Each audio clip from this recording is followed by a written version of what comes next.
Quand on parle de karma, souvent on ne sait pas de quoi on parle. La loi du karma est méconnue et mal comprise, notamment en Occident. Écoute bien cette histoire jusqu'au bout, à la fin tu comprendras comment fonctionne le karma. Un jour, un jeune homme se rendit au temple de son village pour rencontrer le Bouddha. Il semblait très soucieux, voire même contrarié. Le Bouddha lui demanda alors la chose suivante. Jeune homme, qu'est-ce qui ne va pas?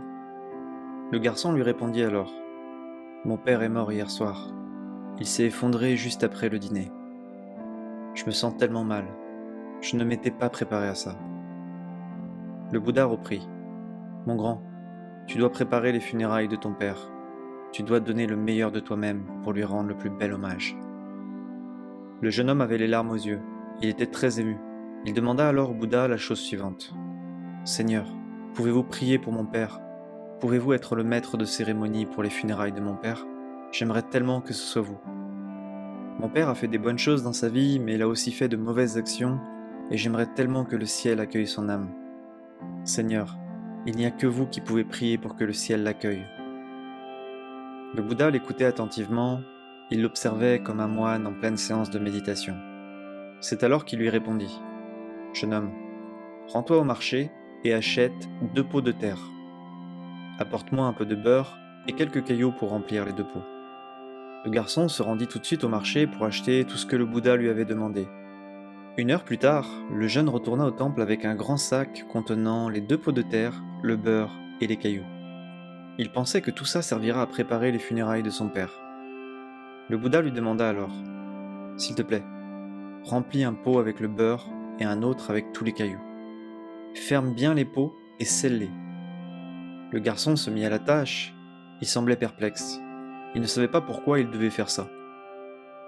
Ensuite, le Bouddha lui demanda la chose suivante. Maintenant que ces 2 pots sont fermés, tu vas aller les déposer dans l'étang qui est en face de nous. Le garçon déposa alors les 2 pots dans l'étang peu profond, et tout naturellement, ils coulèrent et se retrouvèrent au fond de l'étang. Le Bouddha lui demanda alors d'apporter un bâton avec une serviette et de taper sur les pots pour les casser. Le garçon ne comprenait pas ce qui se passait, il pensait que le Bouddha était en train de réaliser un rituel pour rendre hommage à son père. Il donna alors plusieurs coups pour casser les 2 pots. La tâche n'était pas simple. Le beurre s'échappa du premier pot, il flottait à la surface de l'étang, comme une petite nappe jaunâtre. Les cailloux du second pot, quant à eux, restèrent au fond de l'étang.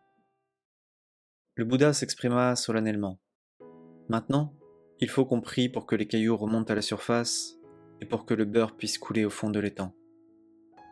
Le jeune homme lui dit alors la chose suivante. Seigneur, c'est impossible. On ne peut pas aller contre les lois de la nature. Les cailloux sont plus lourds que l'eau, et le beurre ne coulera jamais. Nos prières n'y changeront rien. Le Bouddha avait un léger sourire sur son visage. Il lui répondit. Jeune homme, tu sembles connaître les lois de la nature mieux que quiconque. Pourtant, visiblement, tu ne veux pas comprendre la loi qui s'applique à chacun d'entre nous. Je suis très peiné par le départ de ton père. Plus tôt, tu m'as dit que ton père a fait des mauvaises choses dans sa vie. Ton père n'est pas parfait, personne ne l'est. La perfection n'existe pas dans ce monde. Les mauvaises actions de ton père, c'est comme les cailloux au fond de l'étang. Ils coulent, et personne ne les fera remonter. Personne ne peut tirer quelqu'un vers le haut quand il fait des mauvaises actions. Par contre, les bonnes actions de ton père, c'est comme le beurre à la surface de l'étang. Il reste à la surface. Personne ne pourra le faire descendre. Quelqu'un qui fait de bonnes choses dans sa vie, personne ne pourra le tirer vers le bas. En fait, la loi du karma, c'est exactement ça. C'est aimer la nature, aimer ses lois et la respecter. Quels enseignements peut-on tirer de cette histoire? On pense souvent à tort qu'il y a un pouvoir invisible qui nous favorisera d'une manière ou d'une autre, et ce, même si on ne fait rien pour changer d'attitude ou de comportement. On croit finalement à quelque chose qui n'existe pas. De nombreuses personnes s'attendent à recevoir du bien dans leur vie, ils pensent que cela arrive tout naturellement, par magie divine. Mais ils oublient que nous sommes le fruit de nos actions, le fruit de nos comportements. Le karma n'est pas une force invisible, mais tout simplement le résultat de nos actions, de nos comportements, et même de nos pensées. On doit donc faire attention à nos actions, à ce qu'on fait dans notre vie quotidienne. On doit faire le bien dans notre vie pour illuminer le monde de toute notre beauté intérieure. La loi du karma est finalement très simple à comprendre. Elle est la résultante de toutes nos actions.